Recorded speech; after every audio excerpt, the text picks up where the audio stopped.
I'm focused on his spirit cause it keeps me from his fire. The Holy Ghost is with me, so my fear I leave behind. My sins were all diminished when he took that breath and died. And if you think I'ma give up on my God, the devil is a lie.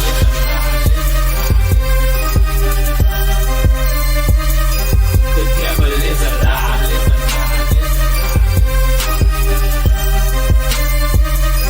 The devil is a lie. Hello. Welcome to Black Teen News. I'm your host, Christina Barr, and today we're going to be talking about some outrage from lefties because of a story we covered before. There was a woman in Georgia who had some severe headaches. She went into the hospital, and they didn't really treat her. I mean, they gave her some, pain reliever or whatever, but they didn't do any sort of scans. Turned out she had blood clots in her brain, and so she went I think they went to then took her to another hospital, but she ended up becoming brain dead. But she was 9 weeks pregnant, and so they kept her alive long enough to give birth to her baby. And it's been a big story and pretty contentious debate because a lot of people feel that is so absolutely wrong to do. And people are saying, "Oh, the baby won't survive. This is sick," and so on. And so the baby is alive, and there are people who didn't want the baby to survive and thought what was going on was grotesque, but now they're saying that they hope the baby doesn't live. The baby is in NICU, very small premature baby at 1 pound, and it's really sick. These folks really want the baby to die. So I want to talk about that and the madness from the left. I also want to talk about this tweet from Candace Owens that's just really, I don't know. I would say some people are like, is this her jump the shark moment?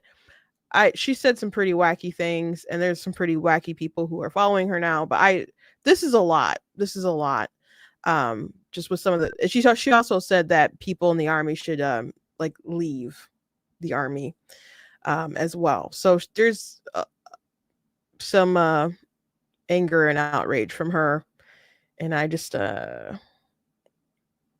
wonder what's all going on in her mind there. We'll have other things to talk about as well. But before we jump into everything, I want to encourage you guys to go to blackteennews.com, check out different content on the website, articles, videos, etc. If you like what I do here, please consider leaving a donation on the website because it does cost to stream, run the site, all that good stuff you guys can support. I very much do appreciate it. Appreciate you guys.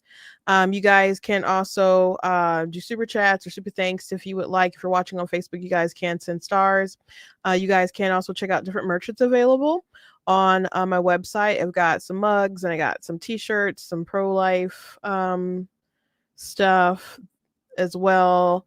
I told you guys that for June is like a terrible Pride month this year. Last year it was pretty felt like there were I can't remember exactly what was going on, but it felt like they got pretty overrun by a lot of content on the news and stuff, but it really just got shot I think this year.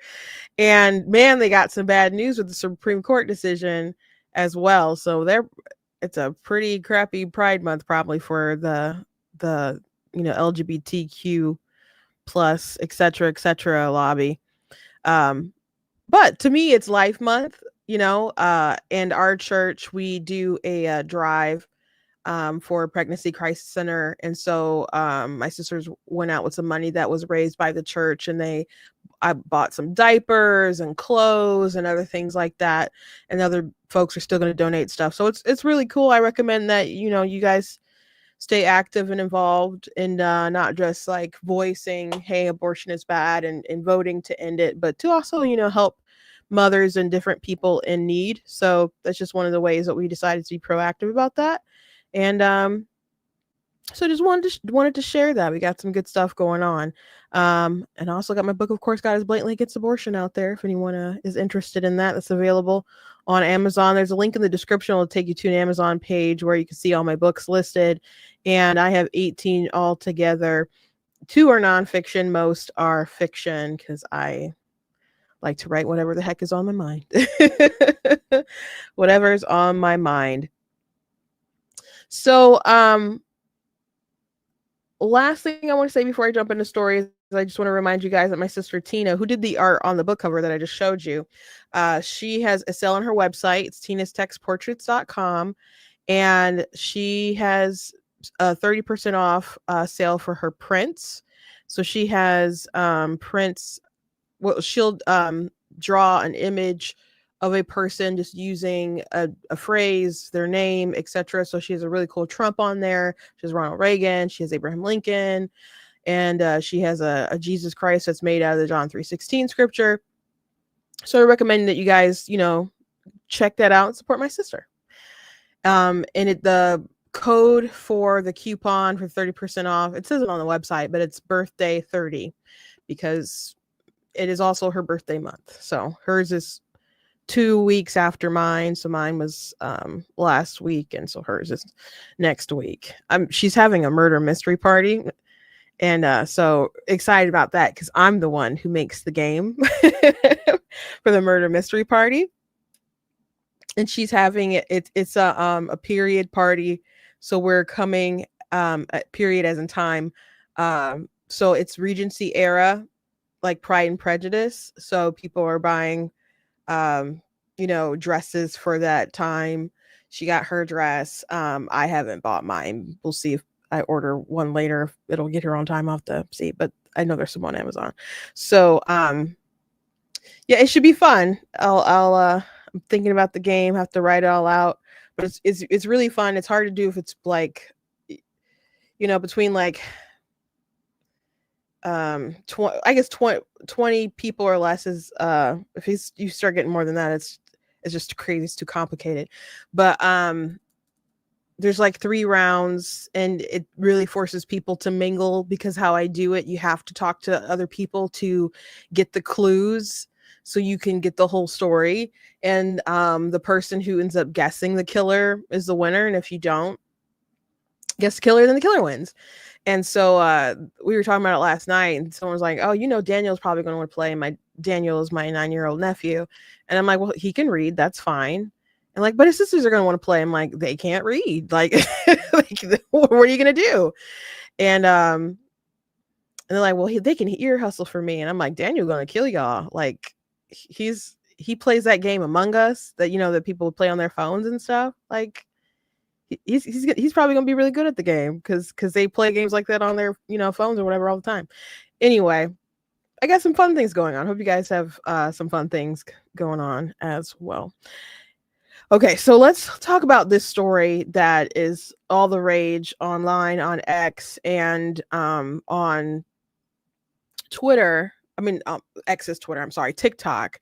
People are talking about this story, and the sort of comments that have been coming from the left about the story have been heinous, and they have not gotten any better. Some of them are so horrific, freaking horrific. What people are saying about the situation. So I'm going to read this story from Live Action, just about the baby being born. Baby boy is born to Georgia mother, declared brain dead, with hospital later ending her life support. Adriana Smith's key takeaways. Adriana Smith's baby boy Chance was born June 13th, weighing 1 pound 13 ounces. He is in the NICU. Smith's mother says Chance is expected to be okay, but requests prayers for him. Smith's life support was turned off on Tuesday, June 17th, according to her mother. Which, by the way, people are like, oh, he's only 1 pound, but babies can't survive if they're 1 pound. There are people who are alive today who were born just a bit over 1 pound and were in the extreme, like, micro preemies. Maybe some of them have health conditions. Some of them do not. Many do not. You don't know how his life will be, how healthy he'll be. Just they would appreciate prayers. They're happy that the baby's alive. They wanted the baby to be alive. Okay. But it's just crazy. Like, this baby's only known pain and will only know pain. And okay, how do you know that? And he's gonna be okay, hopefully. Praying for him, hoping he continues to fight through and develops normally. And he has a sibling out there and family that wants him and loves him. and they'll make it through together. I hope a lot of people bringing this aggressive energy for this family will support them and have support them. Many people probably have not, but like at least direct your passion in a positive direction. But I even read in an earlier article that they would decide like about taking her life support. I'm like, so that's a discussion they still are have yet to have or are going to have. Like they're still thinking about because they were keeping her alive to keep the baby alive. So it didn't even sound from another early conversation with her mom that they 100% knew when they were going to turn off the life support, but they did turn off the life support, and she has officially passed away. Okay, the details. According to Smith's mother, April Newkirk, the baby Chance was born prematurely on Friday, June 13th, by emergency C-section.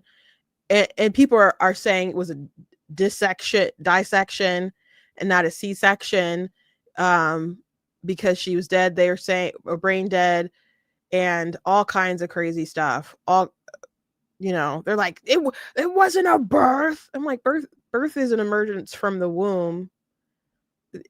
She did give birth to the baby. I mean, she couldn't push, she couldn't do those things. It was always known that there's going to be a C-section. Baby's alive. It's a good thing. Like, chill out. But the rhetoric has been really crazy. According to Newkirk, he weighed 1 pound 13 ounces and is in the neonatal intensive care unit. The NICU. The family asked for prayers for Chance as they also observed Smith's 31st birthday over the weekend. He's expected to be okay, said Newkirk. He's just fighting. We just want prayers for him. Just keep praying for him. He's here now. Newkirk said Smith was set to be removed from life support today, June 17th at 2 p.m. Eastern Time. A later news report stated that Smith was indeed removed from life support. It's kind of hard. It's hard to process, Newkirk, adding, I'm her mother. I shouldn't be burying my daughter. My daughter should be burying me. If I could say one more thing to her, I guess I would tell her that I love her and that she was a great daughter. So I'm just trying to hold it together right now. Though the goal was for Smith to reach 32 weeks gestation before delivering Chance, the emergency C-section took place weeks earlier, though not specified in news reports. Based on the known timeline of events, Chance was likely born sometime between 25 and 26 weeks gestation. Children born prematurely at 25 weeks reportedly have a 75 to 85% survival rate. At 26 weeks, they have a 90% survival rate. It's amazing how far technology has progressed, man. It's really incredible. Backstory. Smith has been on life support for nearly 4 months after suffering a medical emergency at 9 weeks pregnant. She went to the hospital for a severe headache, but was sent home with medication. The next morning, her boyfriend awoke to her gasping for air and gurgling. She was rushed to the hospital where a CT scan revealed blood clots in her brain. She was pronounced brain dead based on state laws regarding advanced directives. She was kept on life support until her son was old enough to be born. The media and pro-abortion activists exploited Smith's story, claiming that she was being kept on life support against her family's wishes. However, in previous interview, Newkirk explained, I just want to be clear on something. We want her to have her baby. We want her life to continue through her children. The media also blamed Georgia's Life Act for keeping Smith on life support. However, the Attorney General's office said that the Life Act was irrelevant in Smith's case because removal from the life support is not an abortion. Duh. There is nothing in the Life Act that requires medical professionals to keep a woman on life support after brain death, said a spokesperson for the Georgia Attorney General's office, Cara Murray. Removing life support is not an action with the purpose to terminate a pregnancy. The bottom line, Smith's grieving family is walking an unthinkably difficult road, praying for the survival of the baby boy Chance while mourning the loss of the young nurse who her mother says had a lot to give. The family believes the hospital failed their daughter when they sent her home without a CT scan. Please pray for Smith's family and for baby Chance. And on top of people paying for their medical bills, like donating, I hope they have the lawyer and people looking into the fact that they did not do the scans on her daughter and she ended up having those blood clots and she died. So I hope they have lawyers looking into medical malpractice and that they win big, and that they can use that money to help take care of the family and baby Chance. It's a very tragic story. It's heartbreaking. Just the whole situation, like people are very empathetic to the family and them having to go through that with their daughter being there, and she has another child who they're just are just telling him like mommy's sleeping, so he's not understanding, he's not grasping everything, and knowing that they're gonna have to explain that later down the road. I guess they have now, and just waiting for the baby to be born. It's rough. I just thinking about things that are nowhere near this that have even happened in my life. I can't imagine their pain.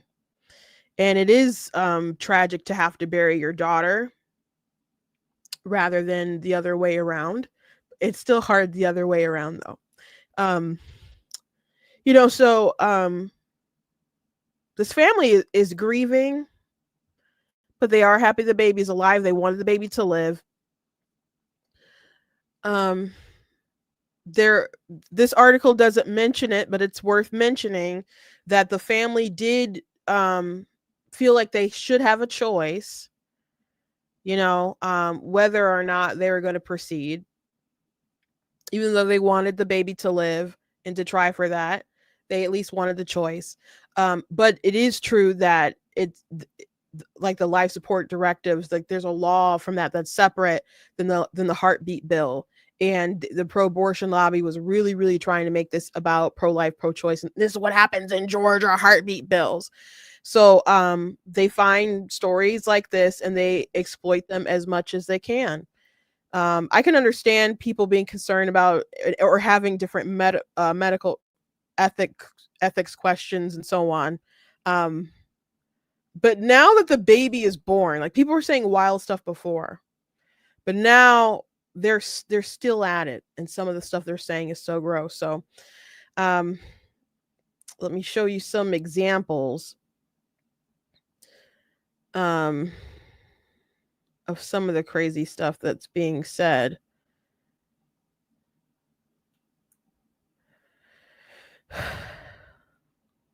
Got to switch over to my different screen. I had screenshot a lot of things on my phone. I think I can find most of them. I can read some of them. So someone here had retweeted the article and said, if you voted for him and this, just stay the bleep away from me. We can't be friends. So again, her baby's alive. And People Magazine, come on, people. It wasn't the abortion ban. Oh, these news organizations are just liars. They are just liars. The Attorney General already came out and said that's not true, and it's also not in the law. It's not in the law. Not the heartbeat bill law. These people are sick. Are sick. But I thought this commentary from Inez Stepman was interesting about this particular tweet. She said, as a moderate on such questions, I feel like this is revealing of those who seem to be genuinely pro-abortion. People all the time will say, I'm not pro-abortion, I'm pro-choice. Yeah, right. Like, it's like choice to do what, guys? What are you pro-choice to do what? You're not pro like school choice, you're not pro-choice to vote for Trump, You're pro the choice to choose abortion, or not choose abortion, but you're pro-choice to choose abortion. And some of these people are more pro-choice to choose abortion rather than not having the abortion. They're not having the abortion. As a matter of fact, there are people who are upset, even with the family wanting to have the baby. They still didn't think that they should be able to choose to keep the baby alive. Like, so anyway, she said, as a moderate on such questions, I feel like this is revealing to those who seem to be genuinely pro-abortion. Like, what is the freedom of autonomy interest here? She's dead. Her baby has a chance at life. It's a medical miracle. right? So people say it's her body, her choice. From my understanding, some people claim she had a DNR. I've not read anything that said that she had a DNR. She was pregnant at 9 weeks. She didn't have an abortion. People are like, well, she might not even know that she was pregnant at the time. I guess it's a possibility, but she, was pregnant and naturally gestating her child. So I don't know. It's just kind of a safe assumption that I would think a mother in this situation would want to be able to save her baby, like keep them alive long enough to give the baby the best shot at life. But she doesn't have a future. She doesn't have a future. You can only be kept on those machines for so long. And she's not going to have a future conscious experience. So she herself doesn't have a future like bodily autonomy interest. So I hear pro-abortion people say all the time, like, oh, we have to care for the living human being. It's like, okay, even if the baby was at 9 weeks, they're still a living human being.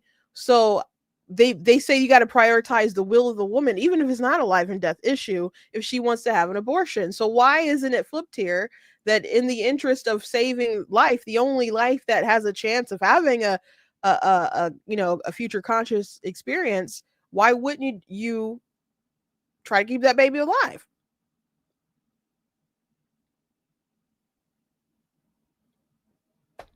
No, I think that human beings have inherent dignity, and I don't believe that just because, I mean, still, there's obviously ways that you treat people's bodies, even if they're not going to have a future conscious existence, or even if they've passed away, we still have certain dignity that's afforded to us even after we pass away. So that's not like my position or whatever, but I'm just not saying you don't have any interest, once those things are gone, but pushing back on the logic from the pro-choice people who think that until you are conscious, a lot of the times that you don't have any sort of rights or moral value or worth at all.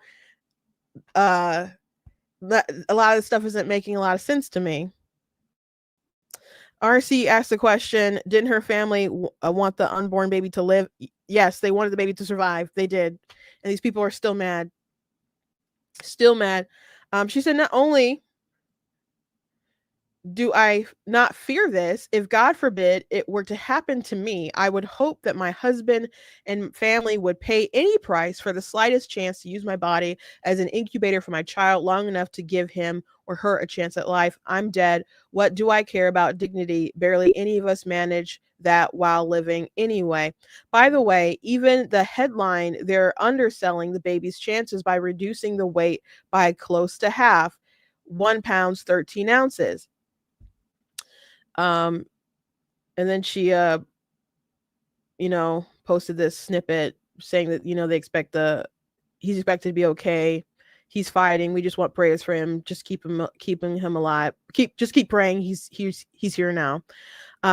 She said being a leftist is being more angry that they saved her baby than that they sent her home with clots in her brain and killed her. And then she said, think I'm being unfair? 16K likes on this. And so this woman said, I might be a monster for saying this, but I don't want that child to live, because if it grows to live and have a decent life, then we as women are doomed to never escape the role of an incubator. Adriana Smith was an experiment of a country that hates its women. Or Adriana was a mother who sadly had no future left, no future conscious experience, was medically dead, artificially being kept alive, so her child could have a chance at life. Maybe it's that. Maybe it's that. Women, we do carry our children in our wombs. That's how it is. That's what it means to be a woman. It doesn't mean that you're not a woman if you are, have XX chromosomes and there's something wrong where you can't carry the baby in the womb. But It is our nature, our design, that we gestate the child, that we carry the child, that we birth the child. We are the safe space, supposed to be the safe space for our children to grow and develop. And that's not something that people should be saying to diminish us.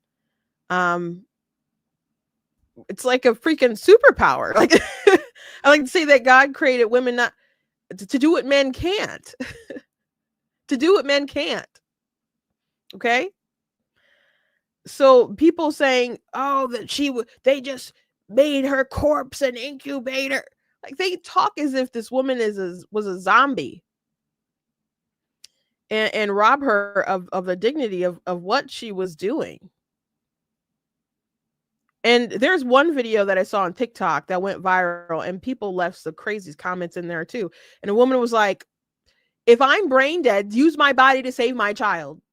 Use my body to save my child."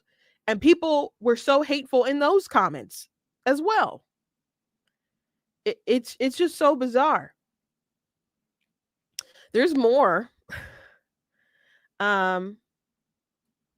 He said, but a baby's life has been saved. That baby will grow up without a mother and probably will face multiple health issues because no baby can weigh 1 pound and live healthily. Well, the baby is more than 1 pound.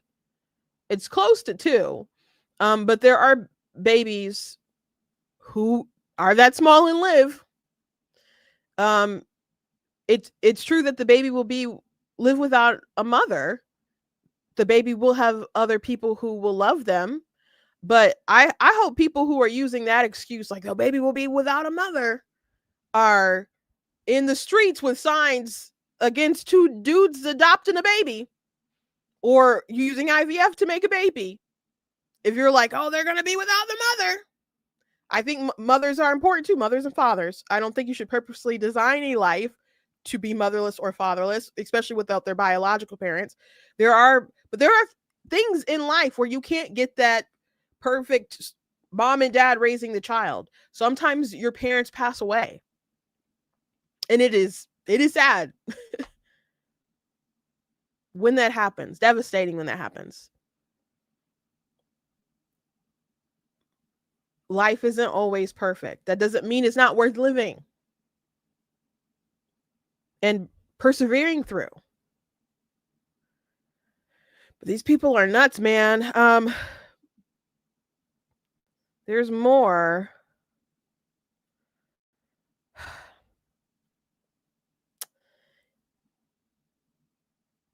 There's this one. The fact that Adriana Smith was purely seen as an incubator for the baby and was unplugged off life support truly shows how the United States feels about Black women. It's disgusting. It should disgust you too. Why is nobody talking about this? And there's a follow-up, meaning she was unplugged immediately after the baby was born. I like this comment here. Bro, you are the ones who wanted her little black son to die. You guys wanted her black son to die, so don't pretend that you're here caring about Black people, especially how many Black children are killed through abortion. It's a disproportionate amount. Like in my state, 56% of the abortions kill Black children, and we're only 14% of the population. That's insane. That's insane.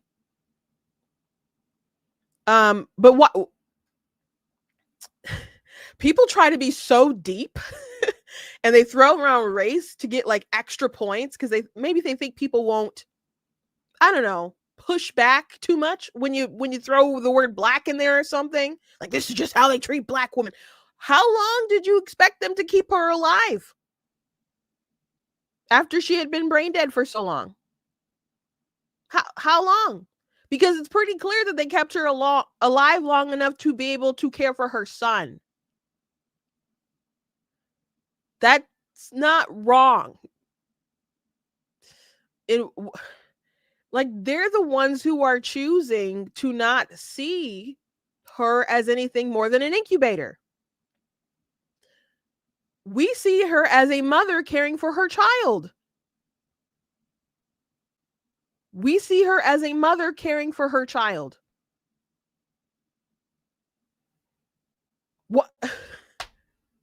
Why would you continue to keep her alive after that?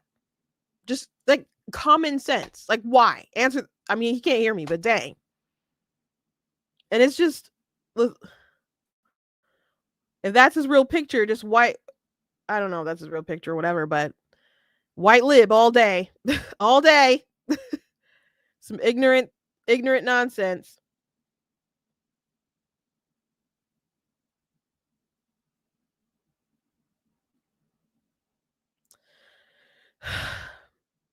There's more. There is unfortunately more. I think I might have to look up some of my screenshots. I'm gonna still pray for the baby. You know, it's not completely out of the woods, has a very good chance of survival. Again, it's like it's a medical miracle. It's amazing how far we've come. Okay, someone said to everyone involved with cutting that 1 pound baby out of Adriana Smith, I hope you find hell on earth. Okay. So that would include Adriana's mother, who wanted the baby to live. Okay. Someone said if the baby survives, they will absolutely do this to other women. You think they'll just make this? Let me finish reading the tweet. No one is trying to prove a political point. We're trying to retain as much bodily autonomy as we can. Okay. Again, when you weigh the bodily autonomy interests of the baby, even at 9 weeks with Chance versus the bodily autonomy of Adriana, who was brain dead, you have to explain why the 9-week fetus wouldn't get priority there. Already has a developing brain waves, heartbeat. You know, they look a little funny still at 9 weeks, but they're pretty far along, more than you expect, though they're very tiny. But you have to explain that. And I definitely think they're trying to prove a political point. But what is your fear, that they're not going to treat women and they're going to want them to be brain dead so they can have the babies that they're going to have? Like if we just wanted more women to have babies, wouldn't we just, I don't know, let them continue living and having more babies? It just kind of seems like the more logical thing to do than to make people brain dead to have babies, if they just want bodies to be able to produce children instead of continuously making artificial wombs or whatever, going down that path. Why not do it with bodies, I don't know, that are already brain dead, and and go from there, I guess. But it just seems like a very odd conspiracy theory that's super paranoid and crazy. There's another one. This one is going around, screenshots of this one. Shinmu Fan is the name of this person. She said, I still hope the baby doesn't survive more than another day or two. People are seriously not understanding the precedent across the country that will happen if the baby survives. It really is the absolute worst thing that can happen.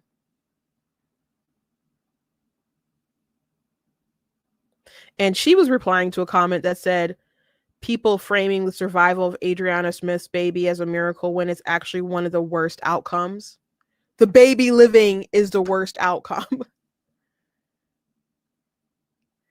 So much of the abortion debate, if you listen to these people and what they're saying, like the worst outcome is this other human being surviving and living. Okay. Because they see the world through the lens of how it impacts them. It's about them superseding the rights of the child, the life of the child, because not because they want to preserve the life, because they want to preserve certain lifestyle choices. Maybe they want to continue dating someone else, or going out to parties, or maybe it's college, maybe it's work life balance, or they just don't want to be a mom. And there could be more tragic situations, and so on.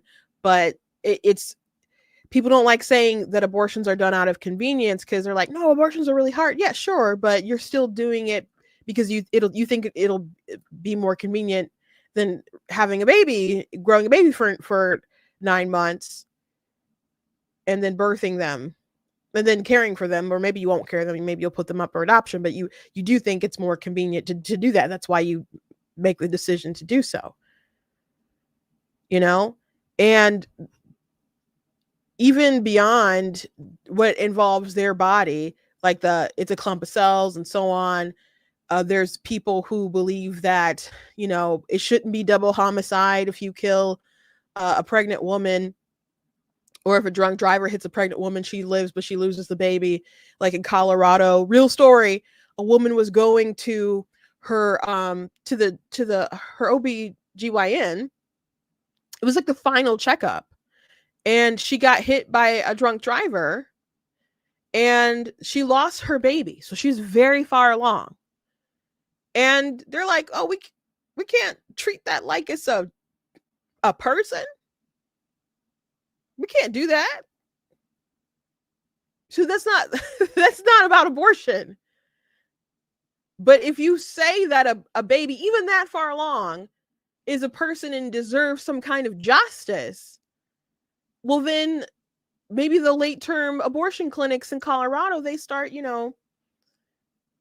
the pro-life lobby might start being successful about stopping abortions really late term if we see them as persons. So that's why they're so angry, because this baby survived at 9 weeks and was able to live all this time, and their minds, what they want out of life, it's required to not see them as human. And if you press them, that maybe they'll admit, and I mean maybe they'll admit that the species is human, but they mean it like it's some kind of philosophical, level. They just don't want to see them as the same species, as as how they used to be. RC said that baby is a miracle. It is a miracle for sure. But these people are sick. And it's just too bad. Let me see if there's any other crazy ones.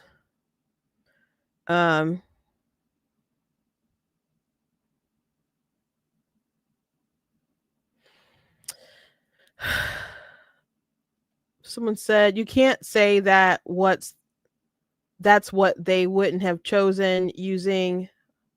Oh, she's got an argument with somebody going. It said, even if the family did have a choice, this is what they wouldn't have chosen. They wanted to fight for it's, I think it's chance. Thankfully, and now he is here alive. You can't say that's what they wouldn't have chosen. Using the body of a brain dead woman as an incubator is wrong. It violates human anatomy. This might sound bad, but I'm not glad that the baby is here and alive. And other people are saying it doesn't sound bad. It is bad. Wow. They said I'm not taking it back. I'm gonna have to go and screenshot a lot of these other ones. Someone said, I was born at 26 weeks at 1 pound and 11 ounces, so smaller than the baby. That was back in the early 90s. I'm sure their technology and science have made many advancements since then to help the newborn survive.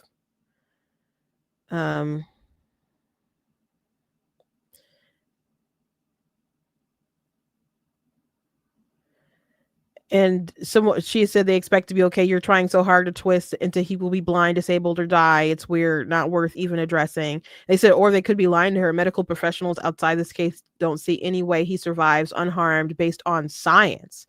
They could be covering up the horror of what they've done to this point. I transfer him as far away from that horror escape as possible. People don't know what will be the outcome, what his life will be like. But just because you are disabled doesn't mean that your life isn't worth living either. It's very, very sick to think that. Very ableist, very pro eugenics. This is the tweet I read to you guys. This is the one that's making the rounds about the hope the baby doesn't survive more than another day or two. It's just sick. It's sick. Anyway, it's really fascinating.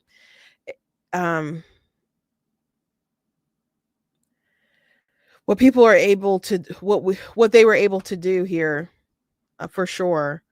But it's amazing to me sorts of things that people are willing to do. I don't know, with IVF. And there's another thing, I can't remember what it's called, but they want to use a process so you can have two males and be able to make an egg with the men's DNA to be able to create a baby from them and not have a mother at all. But you're also like killing the other embryos in the process as well. When you're making the sperm and the eggs. So it's ISG or IV. I don't know. I'll have to look more into it. I saw a little video about it the other day. It wigged me out, so I'm sure I'm gonna have to go down a rabbit hole. But there's some wacky things that we're doing in the medical world, and I just don't think that these people are paying enough attention to those. But again, the pro-choice lobby used this as propaganda, so that's where they're all talking about it. Anyway, let's move on. I want to show you guys this tweet from Candace Owens. Some people are saying this is her jump the shark tweet. I think she's had many moments. This one seems pretty bad. This is, I don't think this is one of the worst tweets I've seen her tweet or anywhere near, but this is bad. So Max Blumenthal said, in the course of being exposed to hollow vessel for AIPAC, Ted Cruz unintentionally admits that the U.S. is already directly participating in Israel's war of terror on Iran. From my understanding, Max is like a commie or whatever, but she had retweeted it and said, Aaron Bushnell self-immolated back in 2024 to alert the American people to the fact that our military was involved in the ethnic cleansing of Gaza. He committed suicide to reveal that truth. It should come as to no surprise that we are already involved in Iran as well. Why are we invoking the man who set himself on fire? Do you guys remember that guy, Aaron Bushnell? The dude who I'm not gonna play the video, but some people are posting videos of her like in hijabs and stuff. Like that was sick when that happened. And there were people, I remember at the time, who were invoking that man to say like, oh, he's basically what she's doing now. It's like, he's getting the truth out there. This was important for him to die. And he's, we got to respect this. I'm like, no, this is insane. No one should be supporting this at all. We should condemn it. This isn't stunning or brave. It's mental illness. And it's not true that there's an ethnic cleansing going on in Gaza. it's not true, but she likes to throw around the word genocide around. When she went on Piers Morgan's show, she kept using the term, and he's like, okay, but the term is this, and like it has to be a systemic sort of annihilation, because she kept bringing up the number of people who were killed, which the numbers people are trusting are just from Hamas themselves. So I don't know why people are gung-ho about just looking at their numbers. I'm not saying a lot of people haven't died, but to just blindly kind of trust their numbers is insane.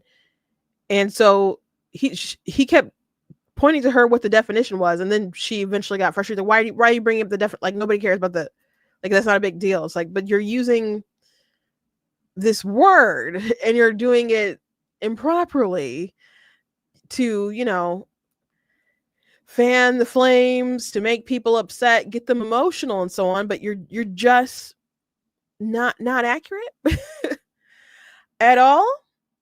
So saying that like he committed suicide to tell us the truth, why bring him up at all? Why bring him up at all? Because you could have just retweeted and been like, Ted Cruz admits that we're involved already, which Tucker you know, was kind of talking fast and he kind of tripped up a little bit in his speaking. But yes, we are involved in a sense that we are letting Israel do the work. You know, that's not a secret. And frankly, I support it. Reading about some of the stuff that Israel did, I'm like, man, I hope we're not this stupid to die the way some of the leadership in Iran did. Like, I mean, Israel like sent out an alert to all these different authorities and generals or whatever to have like a meeting, and I guess nobody questioned it. You know, maybe that's just not kind of their way. Someone said that it's just a different culture and they're not told to question, I guess, the way that other people might question stuff in the West or whatnot. But they all showed up and then Israel killed them all. And I'm like, gosh, I just hope we're not dumb to die like that. I hope people be like, you know what? Let's follow up about this meeting and see if this is real. Oh, and I'm like, I just hope we're not that dumb to go down like that. Like, I don't know if it's just because Israel's that impressive or they were that dumb, and I guess I'm glad they're on our side, and I'm hope we're not that gullible and stupid to die the way that some of those people did. But I know Israel and Mossad and all those IDF, they're pretty impressive with what they do. They're pretty impressive. But I don't understand this from Candace. It's just such a radical tweet, man. It's just a radical tweet. So yeah, people were saying this is her jump the shark moment, and again, she's said crazier stuff. People are saying she's just using Free Palestine propaganda. Saying she's a whack job, condoning. She sounds like a typical leftist. Depicts him as a martyr. It's just it's so weird to invoke him at all for this. I said I wonder how much of this is her seeking attention or if she's actually losing it.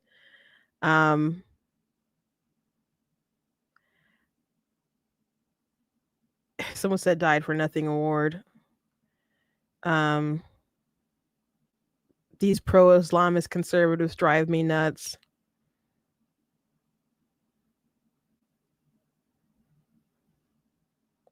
Candace Owens is in about 2 years went from based black to normie con to an insane anti-American, anti-white loon praising every absurd conspiracy theory there is. I would not be surprised if this woman becomes or already is a flat earther. Oh, she already like engaged in some of the flat earth stuff. I just don't think she's like legit for it, but she like entertains some of the stuff. Glorifying self-harm. It does sound like it's glorifying self-harm. Someone said, what happened to the Candace Owens that did that deep dive on BLM funding? I I didn't really care for her documentary that much, by the way. I thought she kind of really sounded like a brat at one time. I mean, the best part was when she looked into the funding of that. But honestly, I mean, she has a staff. I don't know how much she was looking into that stuff, but I knew basically everything that was in that documentary by the time it came out. There were other accounts that were already looking into BLM's financial statements and stuff. So she really didn't have to dive that much if she really did. Or her staffers or whatever did. It was an interesting part of the movie. Like it's what, 5 minutes long? Like that's the 5 minutes worth watching. But the part that I thought she sounded like a brat was she really, really wanted to sit down and do an interview with Derek Chauvin. And they were like, no, we don't want to do that. And then she was just like, oh, this is his chance to tell the side of the story. Like, why wouldn't you do that? And she's seeming to, I don't know, be upset that they wouldn't sit down and talk to, this person from the Daily Wire who has said some of the most controversial things about George Floyd. And she's that crazy viral video of George Floyd. She was talking. She's like, I don't support him. I mean, why would Derek Chauvin, who would like to probably get out of prison one day, sit down with Candace Owens? Why would they assume that was a good move for them? So her being upset about it, like he's blowing some grand opportunity by not talking to her, just seemed like, I don't know, really bad judgment on her part and really bratty. So I look, the best things that Daily Wire put out are math stuff, right? Like what is a woman, and then am I racist? Michael Knowles had a very good thing on Fauci. I do like Ben's episode arcs things when it's like facts and he just debunked. I think maybe it's just called Debunked, and there's like 2, maybe 3 seasons of that. I did like that. I don't know if he's done any more of that. As far as their special projects go, but what happened to her? I don't know. Some people speculate that she's just always kind of been grifting because she was left wing, right? And then she had a change of heart, but she and she started the Red Pill Black, and people picked her up and really platformed her very quickly. And all those people who gave her a lot of helped her rise and gave her a lot of support were Jewish people.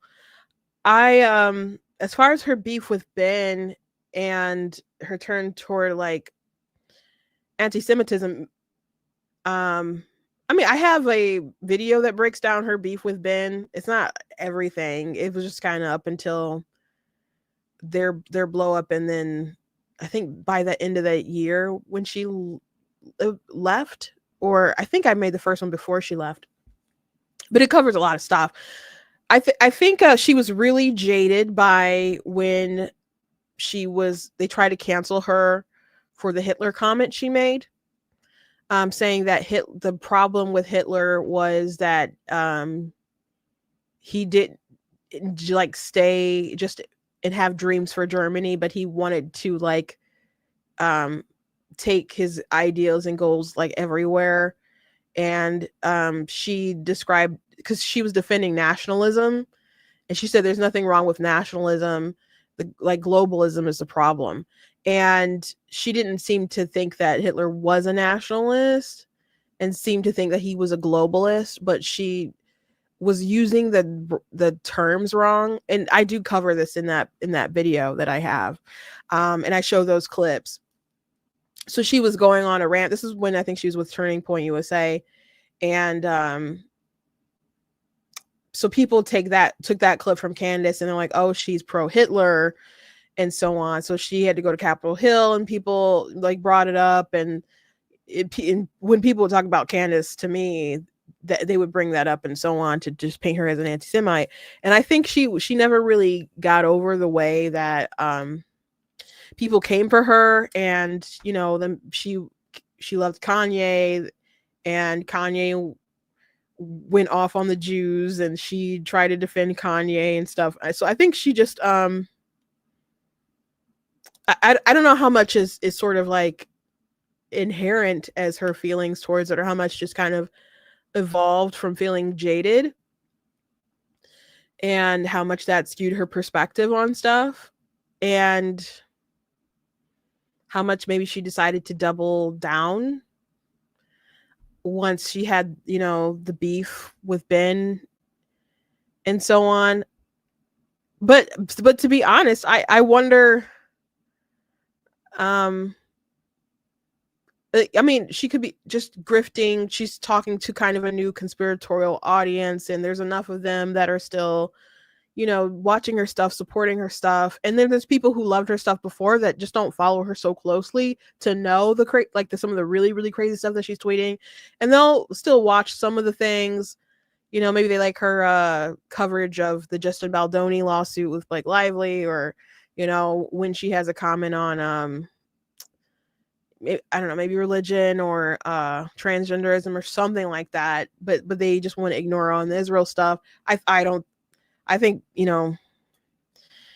people should stop giving her credence at all. But that's choices that people have to make on an individual level. Some people think that something's wrong with her mind. Like, I don't know. I know some people have said that they think she's like bipolar or something like that. I don't know about that. But I don't know. This tweet seemed like really off to me. And I know some of those folks can go down some really conspiratorial rabbit holes. I don't know. I can't explain her. Because I don't really know her motivation for doing all this stuff. Because people grift to make money, and she has so much money. Like I've mentioned this subject like the past couple days. Like, I don't get people who have money who just would sell themselves out for just more money when they already got some. But I wouldn't sell myself out for money even for for not having a lot. So it's just foreign to me anyway. And I guess maybe if you're willing to sell yourself out when you're coming up, that you continue to do it even if you've made it. But I don't understand it. So I don't have a good answer, not a definite answer to what happened to Candace. I don't know. Someone said there's maybe there isn't anything wrong. Maybe she's just another trend chaser, often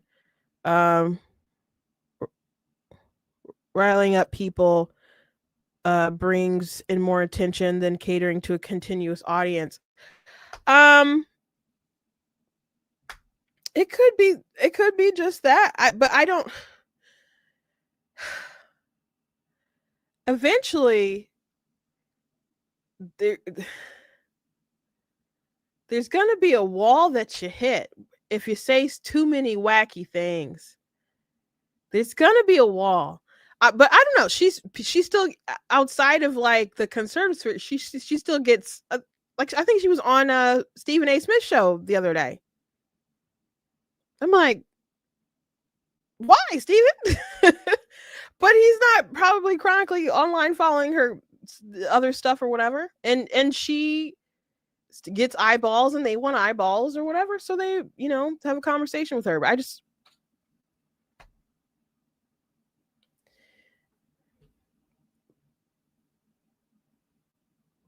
But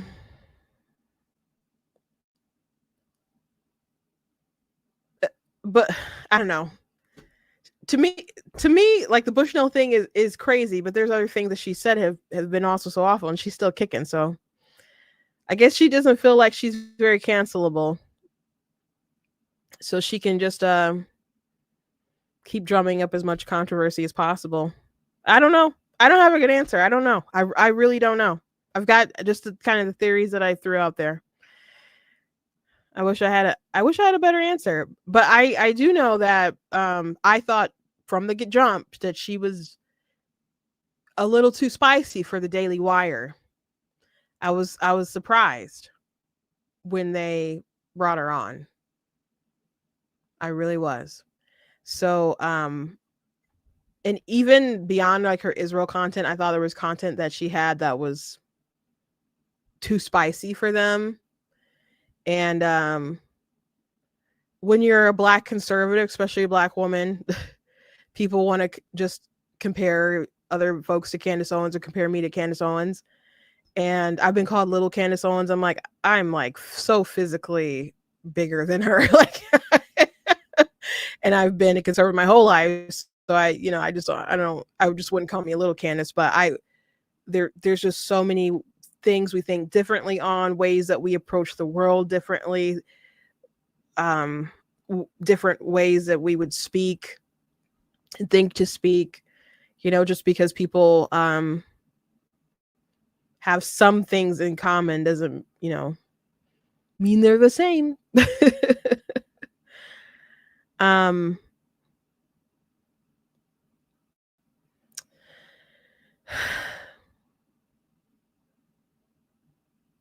Like she posted a video. Someone said maybe, just maybe, Candace is anti-Semitic. Maybe she is, but you think she always has been? Because it's possible that it could have evolved over time, because she did work with Dennis Prager and other folks as well. So I mean, you can work with. She used to say the same kind of typical right-wing, pro-Israel, pro kind of Jewish rhetoric that a lot of folks were saying anyway in the past. So if she is anti-Semitic, it could have just, okay, you do think that it just evolved over time. I think some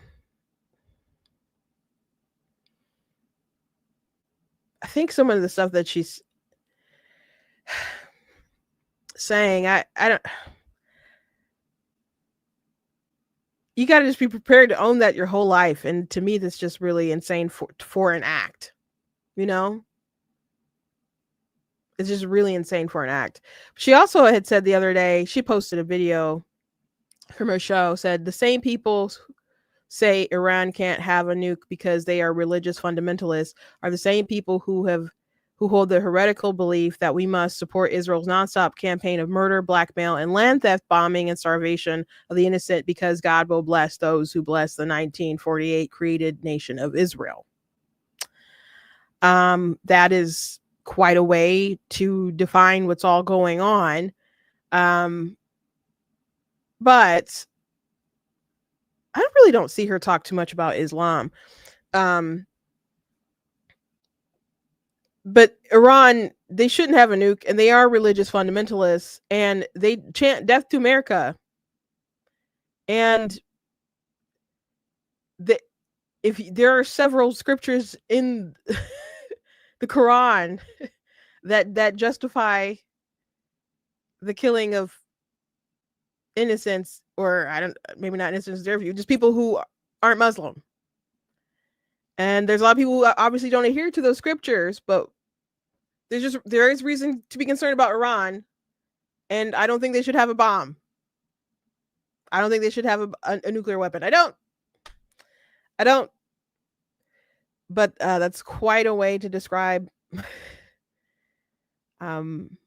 everything that's going on.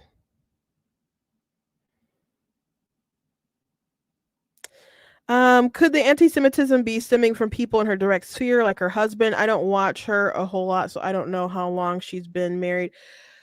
I don't know. I'm not sure exactly when she got married.